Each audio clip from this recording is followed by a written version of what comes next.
अरिहंतो भगवंत इंद्र महिता सेधाश्च सिद्धि स्थिता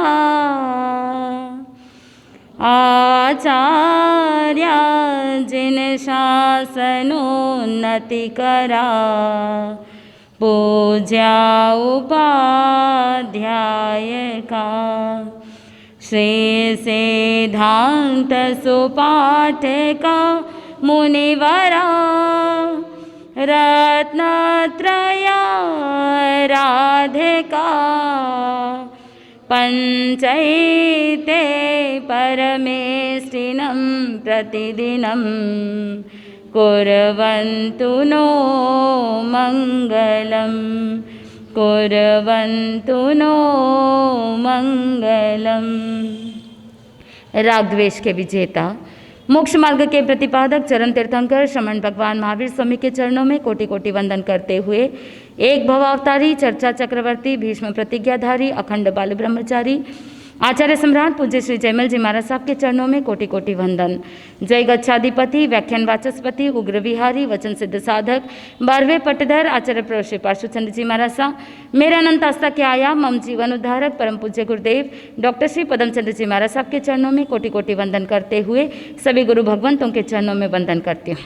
गुरुदेव की आज्ञा से आत्मबंधुओं, अनंत अनंत ज्ञानी, सर्वज्ञ सर्वदर्शी तीर्थंकर प्रभु महावीर स्वामी, जिन्होंने संसार के भव्य प्राणियों को जिनवाणी के माध्यम से संस्कारित होने का बोध दिया।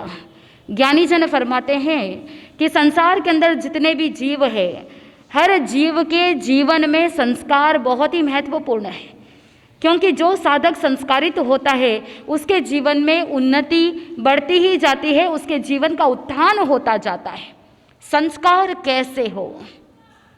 ज्ञानी जन फरमाते हैं कि संस्कार गर्भ से प्रारंभ होते हैं। प्रभु महावीर स्वामी के गर्भकाल के समय में आपने सुना था कि किस तरह से साधक माँ के गर्भ में रहते हुए ही गर्भ से ही संस्कारों को ग्रहण करता है, इमोशंस को ग्रहण करता है, एनर्जी को ग्रहण करता है, आहार को भी ग्रहण करता है। ये सारी चीज़ आपने प्रभु महावीर स्वामी के गर्भकाल के समय में आपने सुना। आत्मबंधुओं, प्रत्येक जीव चारों गति के अंदर भ्रमण करता आया है। प्रभु महावीर स्वामी का जीव भी चारों गति के अंदर भ्रमण करता आया है। नरक गति में कितनी बार गया? 27 भव में 2 बार, तिर्यंच गति में 1 बार सिंह के रूप में, और देव गति में 10 बार, और मनुष्य गति में 14 बार। इस तरह से 27 भव में चारों गति को स्पर्श किया। आप चिंतन कीजिए, जब प्रभु महावीर स्वामी का जीव चारों गति को स्पर्श करके आया है तो हमारा जीव स्पर्श किया है या नहीं किया है? स्पर्श किया है। और पूज्य गुरुदेव डॉक्टर श्री पदमचंद्र जी महाराज साहब कहते हैं कि हर एक जीव अपने जीवन में अलग अलग प्रकार से शिक्षाएं और संस्कार चारों गति से लेकर के आता है। चाहे वो लड़ने झगड़ने के संस्कार हो, या चाहे भोजन करने की विधि हो, या चाहे किसी भी प्रकार के संस्कार हो, चारों गति से लेकर के आते हैं। थोड़ा सा माइंड यूज कीजिए और मुझे बताइए कि लड़ने झगड़ने के संस्कार कहाँ से लाए? बोल तो दीजिए। नरक गति से, तिर्यंच गति से लेकर के आए, और बार बार दिन भर मुंह चलाने का संस्कार कहाँ से लाए? तिर्यंच गति से। दिन भर मुंह चलाते रहते हैं, दिन भर कुछ ना कुछ खाने को चाहिए होता है। और मैथुन संज्ञा कहाँ से लाए? मनुष्य गति से लाए। और लोभ कहाँ से लाए? देव गति से। वो रिद्धि संपदा को देखा, इतने आभूषणों को देखा, रत्नों को देखा, वैभव को देखा, अप्सराओं को देखा, और देव गति से वो संस्कार लेकर के आ गए। अगर कोई व्यक्ति बार बार भयभीत हो रहा है, बार बार गुस्सा कर रहा है, हर छोटी छोटी बात पे गुस्सा करता है, हर छोटी छोटी बात पर क्रोधित हो जाता है, भय में चला जाता है, नेगेटिविटी में चला जाता है, कौन से संस्कार? नरक गति के संस्कार लेकर के आया है। चिंतन कीजिए, आप केवल संस्कार यहाँ से नहीं ला रहे हैं, जन्म जन्मांतर के संस्कार साथ में चल रहे हैं। और आगम फरमाता है कि जो ज्ञान, जो संस्कार आप लाते हो, भव भव तक साथ चलता है। और साइंस भी तो यही बात कह रहा है कि हमारे सबकॉन्शियस माइंड के अंदर, हमारे अवचेतन मन के अंदर भव भव के संस्कार अंदर सुपर कंप्यूटर के अंदर फीड है। कंप्यूटर को बनाने वाले कौन, बोल तो दीजिए। मनुष्य। चार्ल्स बैबेज ने पहला कंप्यूटर बनाया। और जब चार्ल्स बैबेज ने कंप्यूटर बनाया तो वो सिर्फ और सिर्फ रेलवे प्लेटफॉर्म के टिकट्स और नंबर 0-1 डिजिट्स को ही आइडेंटिफाई कर सके, इतना कर सकता था वो कंप्यूटर। अमेरिका के अंदर जो कंप्यूटर म्यूजियम है, वहाँ पर जब हम गए थे, हमने देखा चार्ल्स बैबेज ने पहला जो कंप्यूटर बनाया था, इतना बड़ा, बहुत बड़े कमरे में एक कंप्यूटर। मेमोरी थोड़ी है लेकिन कंप्यूटर बहुत बड़ा है। और आज के ज़माने की कंप्यूटर इतने छोटे से है, इतना छोटा, सबसे छोटा कंप्यूटर भी हमने देखा है, इतना छोटा कंप्यूटर, लेकिन मेमोरी टेराबाइट्स में जाता है। आत्मबंधुओं, कहने का आशय ये है कि उस कंप्यूटर को बनाने वाला भी मनुष्य है, तो मनुष्य का कंप्यूटर कितना तेज हो सकता है। कहा जाता है कि लाखों कंप्यूटर्स को इकट्ठा करो, फिर भी हमारे अवचेतन मन की क्षमताओं को मैच नहीं किया जा सकता। इतनी क्षमता इस माइंड के अंदर है, फिर भी आप बार बार क्या बोलते हैं, याद नहीं रहता, मुझसे होता नहीं है, मेरा दिमाग नहीं चलता है, अभी बोला अभी भूल गए। लेकिन उस सुपर कंप्यूटर को भी इंसान ने ही बनाया। इंसान की बहुत क्षमता है। कहा जाता है कि अल्बर्ट आइंस्टाइन कौन था, वैज्ञानिक था, जिसने पूरे विज्ञान के लिए एक फॉर्मूला दिया, E=mc²। इस फॉर्मूला के ऊपर पूरा विज्ञान टिका हुआ है। किसी ने बहुत कोशिश की, बहुत वैज्ञानिकों ने प्रयास किया इस फॉर्मूला को चेंज कर दिया जाए, और जैसे ही फॉर्मूला को चेंज करने की कोशिश की तो पूरा विज्ञान गड़बड़ा जाता है। इस फॉर्मूला को कोई चेंज नहीं कर सकता। ऐसे महान वैज्ञानिक अल्बर्ट आइंस्टाइन ने भी अपने ब्रेन को कितना यूज़ किया, सिर्फ और सिर्फ 1 या 2%। यानी हमारे ब्रेन की जितनी क्षमता है उतना आज तक किसी ने उपयोग में लिया ही नहीं। सर एम विश्वेश्वरैया के बारे में आपने सुना होगा। मैसूर के अंदर जो KRS डैम है, वृंदावन गार्डन है, उस बड़े डैम को कंस्ट्रक्शन करने वाले वो इंजीनियर, वो वैज्ञानिक कौन थे, सर एम विश्वेश्वरैया। उन्होंने भी अपने ब्रेन का कितना यूज़ किया, सिर्फ 1 या 2%। चिंतन कीजिए कि आप कितना यूज़ कर रहे हैं अपने ब्रेन को। कहते हैं कि लोहे की कोई भी वस्तु को अगर यूज़ नहीं करते हैं, लंबे समय तक पड़ा रहता है, तो क्या होगा, जंग लग जाएगा। ये तो आप सबको बहुत अच्छे से पता है, इसीलिए जोर से बोल दिया। लेकिन अगर आपने अपने माइंड को यूज़ नहीं किया तो क्या होगा, जंग लग जाएगा, आपका माइंड यूज़ करेगा ही नहीं। तो चिंतन कीजिए कि आप अपने ब्रेन को कितना यूज़ कर रहे हैं, 0.1% या 0.01%, या बहुत से ऐसे लोग हैं, कौन दिमाग लगाएगा।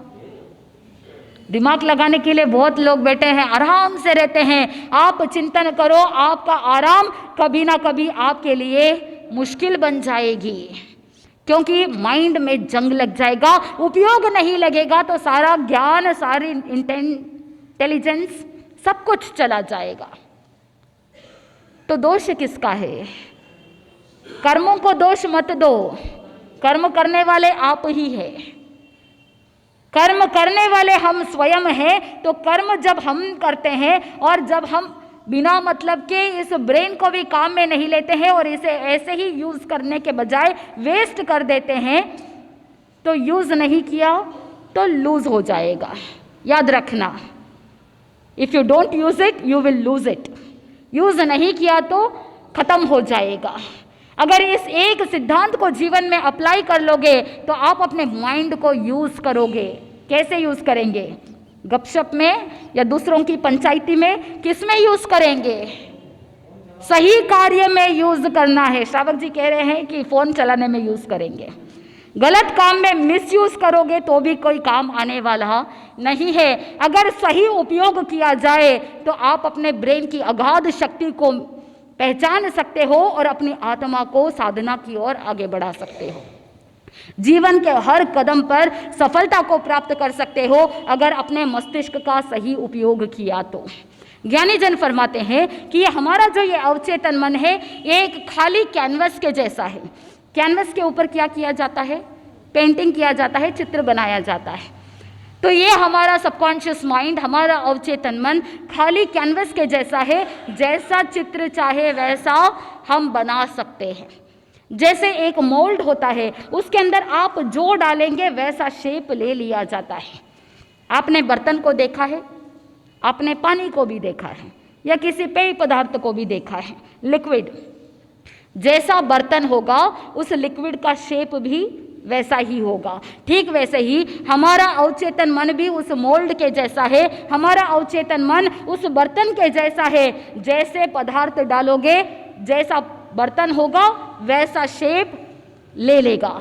ठीक वैसे ही हमारे मन में जिस तरह के संस्कार डाले जाते हैं, हमारे मन में जिस तरह के विचार डाले जाते हैं, हमारे मन में जिस तरह के थॉट्स और इमोशंस डाले जाते हैं, वैसा रूप ये सबकॉन्शियस माइंड ले लेता है और वही रूप आपका व्यक्तित्व बन जाता है। आत्मबंधुओं, वो छोटा सा बालक वर्धमान 5 वर्ष की उम्र में संपूर्ण जगत को अहिंसा का बोध दे जाता है।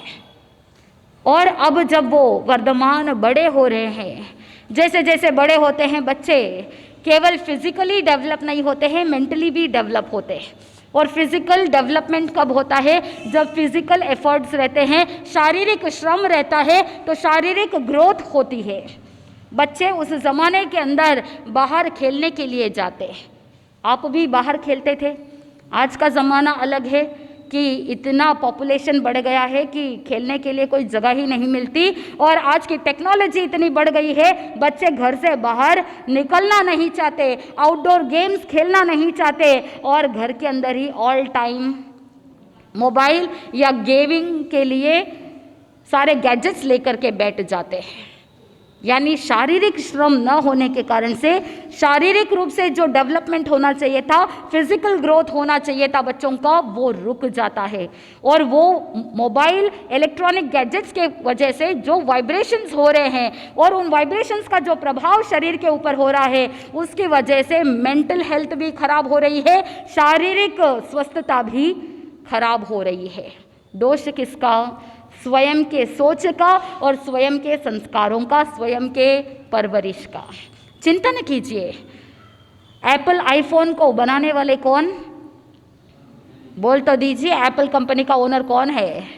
Steve jobs. कहते हैं अपने इंटरव्यू में कि उन्होंने इतना बड़ा एप्पल कंपनी, जिन्होंने एप्पल का लैपटॉप, कंप्यूटर, मोबाइल, आईपैड, इतने सारे गैजेट्स बनाए, लेकिन स्टीव जॉब्स अपने इंटरव्यू में कहते हैं कि जब तक उनके बच्चे 12 से 14 वर्ष के नहीं हुए, तब तक उनके हाथ में कोई भी गैजेट नहीं दिया गया, क्योंकि वो खुद जानते हैं कि इसका दुष्परिणाम क्या होने वाला है, इससे बच्चों के मन में किस तरह के परिणाम आने वाले हैं, कैसे माइंड की ग्रोथ को रोकने वाली है, वो सब जानते थे। वो स्वयं कहते हैं कि मैंने अपने बच्चों को बड़े हो तब तक उनको कोई भी इलेक्ट्रॉनिक गैजेट्स नहीं दिया। और आप क्या करते हो? छोटे से बच्चे को मोबाइल में डाल के रख देते हैं और बोलते हो कि खा ले बेटा। इमोशनल ईटिंग, बचपन से आपने बच्चों को ऐसे संस्कार दिए इमोशनल ईटिंग करने का, और जब बच्चा बड़ा होता है उसको स्ट्रेस हैंडल नहीं हो रहा है, बचपन से वो संस्कार आपने दिए ना कि जब भी कभी देखते देखते खा लो, अपने आप चला जाएगा। तो जब इमोशंस बहुत ज़्यादा हो रहे हैं और बच्चा स्ट्रेस में है, या बड़े होने के बाद भी जब डिप्रेशन हो रहा है, एंग्जाइटी हो रहा है, बहुत ज़्यादा तनाव हो रहा है, बचपन से आपने सीखा जब भी कभी ऐसी स्थिति हो तो क्या करना? खा लेना। शरीर को चाहिए या नहीं चाहिए वो मतलब नहीं है, अपने इमोशंस के जो खालीपन है अंदर, उसको भरने के लिए इंसान फिजिकली भरने की कोशिश करता है। इमोशंस को बैलेंस नहीं कर पाते हैं, इमोशंस को भर नहीं पाते हैं, इसीलिए वो क्या करता है? फिजिकली, शारीरिक रूप से भोजन से भरने की कोशिश करता है। इसे कहते हैं इमोशनल ईटिंग। आत्मबंधुओं, अधिकांश लोग इमोशनल ईटिंग करते हैं, जिससे बचना चाहिए। और उससे बचाव कैसे होगा कि बचपन से आप किस तरह के संस्कार अपने भीतर डाल रहे हैं। भगवान महावीर स्वामी का जीव, जो बचपन से ही, जन्म से ही 3 ज्ञान के धनी थे, लेकिन फिर भी माता पिता का दायित्व था, माता पिता का कर्तव्य था कि बच्चों में अच्छे से अच्छे संस्कार दे दिए जाए। तो माता त्रिशला और पिता सिद्धार्थ भी बालक वर्धमान को अच्छी शिक्षाएं दे रहे थे, संस्कार दे रहे थे, अच्छी परवरिश कर रहे थे। ऐसे में एक बार क्या हुआ, वो छोटा सा बालक, बचपन में खेल कूद तो हर कोई करता है, तो खेल कूद करते करते एक बार ऐसा विचार आया कि छोटे नन्हे मुन्ने से बालकों के साथ वो खेल रहे थे। और उस राज्य के अंदर, कुंडलपुर के अंदर, एक बार जो हस्तीशाला के अंदर हाथी बंधा हुआ था, उसके मद चढ़ गया और उसी मदोन्मस्त होकर के वो हाथी हस्तीशाला से जंजीरों को तोड़ करके बाहर निकल जाता है। अब पूरे नगर के अंदर बात फैल गई कि हाथी मदोन्मस्त हो गया है, सब जगह पर इधर उधर तितर बितर कर रहा है और लोगों को भी कुचल रहा है। माता त्रिशला और राजा सिद्धार्थ दोनों चिंतित हो गए, विचार करने लगे कि वर्धमान कहाँ गया है, बाहर बच्चों के साथ खेलने गया है। और सारे परिजन भी परेशान थे, सारे प्रजाजन भी चिंतित थे, क्योंकि हाथी को देखा, हाथी कहाँ जा रहा है, उन बच्चों के पास ही जा रहा है, वर्धमान जिनके साथ खेल रहे हैं उनके पास ही वो हाथी जा रहा है। अब बहुत चिंता हो गई, क्या करना, कैसे बचेगा वर्धमान। उस समय वर्धमान ने देखा सभी लोग भयभीत है, वर्धमान तो अभय थे, वर्धमान भय से अतीत थे, उनको किसी प्रकार का कोई भय नहीं। जो स्वयं बलवान हो, जो स्वयं कांतिवान हो, जिसके अंदर इतना बल हो, वो किससे डरने वाले। वर्धमान ने सभी को कहा, डरने की कोई जरूरत नहीं, आप भयभीत मत हो, इसको तो मैं देख लूंगा। वर्धमान ने अपने दोनों हाथ फैलाए और लोग सोचने लगे, राजा सिद्धार्थ भी विचार करने लगे, आखिर कर क्या रहा है। उस समय वर्धमान जैसे ही हाथी सामने आया, हाथी अपने सूंड से उसे उछाल करके फेंकने ही वाला था, उतने में वर्धमान जोर से छलांग लगाते हैं और हाथी के ऊपर चढ़ जाते हैं।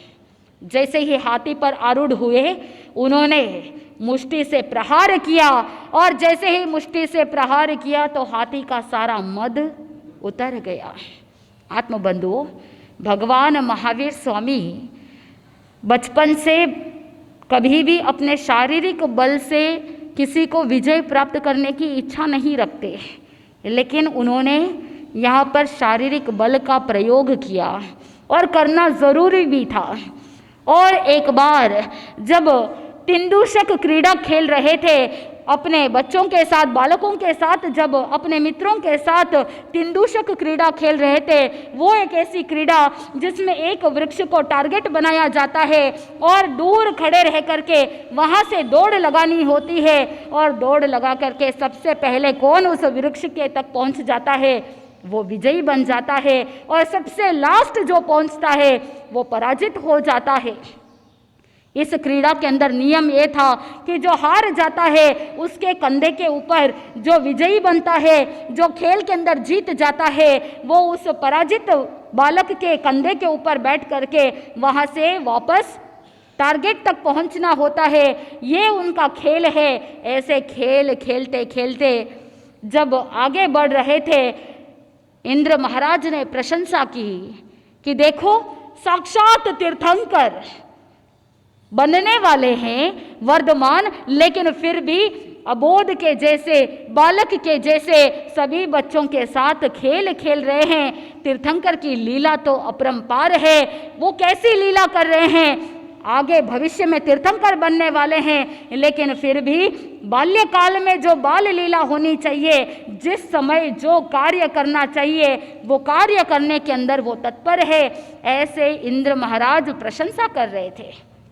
आत्मबंधुओं, जब इंद्र महाराज प्रशंसा कर रहे थे तो वहाँ पर एक मिथ्यात्वी देव था, उसको किसी इंसान की प्रशंसा सहन नहीं हुई। इसीलिए वो क्या करता है, विकुर्णा करते हुए, अपनी लब्धि का प्रयोग करते हुए देव बालक के रूप में आते हैं और खेल खेल के अंदर वो भी शामिल हो जाते हैं और पराजित हो जाता है वो देव बालक। वर्धमान विजयी बन जाते हैं और इसी ताक में वो देव था कि कब वर्धमान विजयी बन जाते हैं और कब मैं हारूं, और ऐसा ही मौका मिल गया। और जैसे ही मौका मिला, तिंदुशक क्रीड़ा का जो नियम था उसके अनुसार उस देव बालक के कंधे के ऊपर वर्धमान बैठ जाते हैं और इधर मौका मिलते ही वो मिथ्यात्वी देव जो बालक का रूप धारण किए हुए था, पहले तो धीरे धीरे चल रहा था, चलते चलते दौड़ने लगा, दौड़ते दौड़ते अपना विराट रूप ले लेता है और आकाश मार्ग में उड़ने लग जाता है। वर्धमान तो जानते थे ये देव माया है, क्योंकि 3 ज्ञान के धनी है।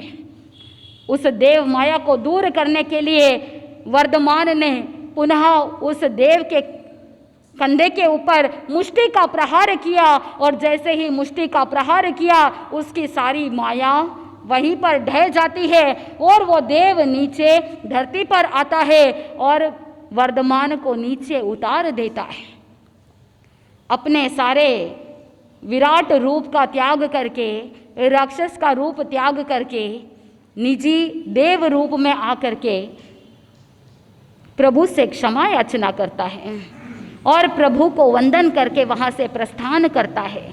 आत्मबंधुओं, आया था परीक्षा लेने, लेकिन गया क्या बन करके, शिष्य बन करके, और अबोध के जैसे क्षमा याचना करके रवाना हो जाता है।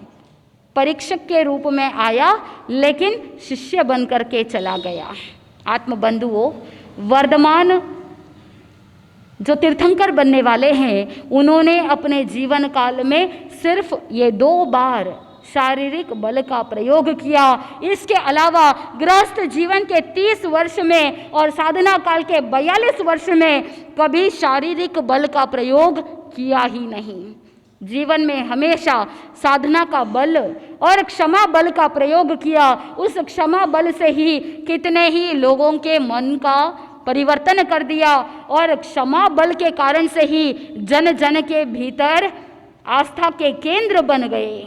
आत्मबंधुओं, ऐसे तीर्थंकर भगवान महावीर स्वामी जिस समय हाथी को गजमर्दन विद्या के माध्यम से उस हाथी का मद उतार देते हैं तो सारे लोग खुश हो जाते हैं, प्रजाजन भी खुश हो जाते हैं और उनको कहने लग जाते हैं, राजा सिद्धार्थ को भी कहने लग जाते हैं कि आपका पुत्र कितना वीर है और अति वीर है, सबसे ज़्यादा बलशाली है, सबसे ज़्यादा साहसी है। और उस दिन से वर्धमान का नाम पड़ा अति वीर। और जिस समय तिंदुशक क्रीड़ा आदि में उन्होंने विजय को प्राप्त किया, उस देव को परास्त किया और उस समय उनका नाम पड़ा महावीर। ऐसे जन्म से उनका नाम था वर्धमान, लेकिन बन गए अतिवीर और महावीर। ज्ञानी जन कहते हैं कि कोई व्यक्ति नाम से बड़ा नहीं होता, अपने कार्य से बड़ा हो जाता है। ज्ञानी जन कहते हैं कि आपको नाम किसने दिया? अगर आपको नाम मिला है तो आपको नाम किसने रखा? किसी की बुआ रखती है नाम, किसी के माता रखती है, किसी के कोई परिजन नाम रख देते हैं, यानी नाम दिया किसी दूसरे ने। और उसके बाद जब आप बड़े हो जाते हैं तो आपको बिजनेस करने के लिए, आजीविका चलाने के लिए विद्या कौन देते हैं? कोई और ही आपको विद्या देते हैं, कोई और आपको ज्ञान देते हैं और कोई आपको आजीविका चलाने के लिए कार्य भी कोई दूसरा ही देता है। और जब व्यक्ति इस दुनिया को छोड़ करके दूसरे गति में प्रस्थान कर जाता है तब भी कंधा कौन देते हैं? कोई और दूसरा ही देता है। तो आपके हाथ में क्या है? आपके हाथ में क्या है? आपके हाथ में सिर्फ एक चीज़ है, आपके स्वयं के कर्म आपके हाथ में हैं। आप कैसे कर्म करते हो और उस कर्म के अनुरूप आपका नाम सहज में हो जाते हैं। पूज्य गुरुदेव डॉक्टर श्री पदम चंद्र जी महाराज साहब कहते हैं, नाम नाम क्या करोगे, अगर काम करोगे तो स्वयं की पहचान अपने आप हो जाएगी। इसीलिए नाम के पीछे मत जाओ, कार्य करो। अगर कार्य अच्छे होंगे तो नाम सहज में अपने आप हो जाएगा। ठीक वैसे ही वर्धमान जानते थे और उनके माता पिता भी जानते थे कि वर्धमान के अंदर कितनी क्षमता है, लेकिन कभी किसी ने किसी का प्रदर्शन नहीं किया।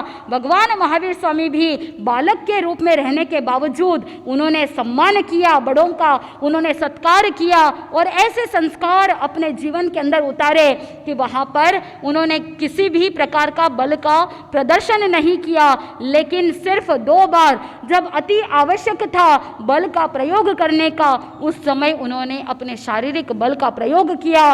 और क्योंकि उन्होंने अच्छे कार्य किए तो सहज में लोगों ने उनको नाम दे दिया। जो वर्धमान थे वो क्या बन गए, महावीर बन गए, अतिवीर बन गए। ऐसे भगवान महावीर स्वामी के और भी नाम है। हम कल सुनेंगे कि किस तरह से उनके जीवन में उनके मित्रों का क्या रोल था, क्योंकि कल फ्रेंडशिप डे है। तो कल हम भगवान महावीर स्वामी के बाल्यकाल के दौरान जानेंगे उनके कौन से मित्र थे और उनकी मित्रता के लिए उनके मन में किस तरह की भावना थी और किस तरह से बाल्यकाल में उन्होंने अपनी मित्रता निभाई। और साथ साथ में संजय और विजय जो जंगाचरण मुनि हैं, उन्होंने कैसे बालक वर्धमान से बोध को प्राप्त किया। उस 7 वर्ष की उम्र में वर्धमान 7वें मंजिल में बैठ करके कैसे ध्यान के अंदर तल्लीन रहते और कैसे संजय और विजय जंगाचरण मुनि को उन्होंने बोध दिया। और इस तरह से कैसे 8 वर्ष की उम्र में वो कैसे आगे ज्ञान को प्राप्त करेंगे और कैसे गुरु से ज्ञान सीखेंगे या गुरु को अपना शिष्य बना देंगे। ये सारा का सारा प्रसंग जैसे जैसे हम सुनेंगे हमारे जीवन में भी शिक्षा का बोध प्राप्त हो जाएगा। तो आज के दिन चिंतन करो, आप बड़े हो तो भी आपको जीवन में संस्कारित होना बहुत ज़रूरी है। केवल बच्चों को ही संस्कारित नहीं होना है, आज आवश्यकता है कि बड़ों को भी संस्कारित होना है, बड़ों को भी अपनी आदतों को बदलना होगा। तो आज संकल्प कीजिए, मैं अपनी एक आदत पर काम करूँगा। एक आदत जो बुरी है, जिसे मुझे लंबे समय से छोड़ना है, उस कोई भी एक आदत को आज मैं छोड़ने के लिए कदम उठाऊंगी। इस तरह से आज आपको संकल्प करना है। जैसे जैसे आपका संकल्प बढ़ेगा आपके जीवन के अंदर उन्नति होगी, मोक्ष की अभिलाषा अगर प्राप्त होगी तो आनंद की अनुभूति होगी। आनंद ही आनंद। बोले श्री जैन धर्म की जय।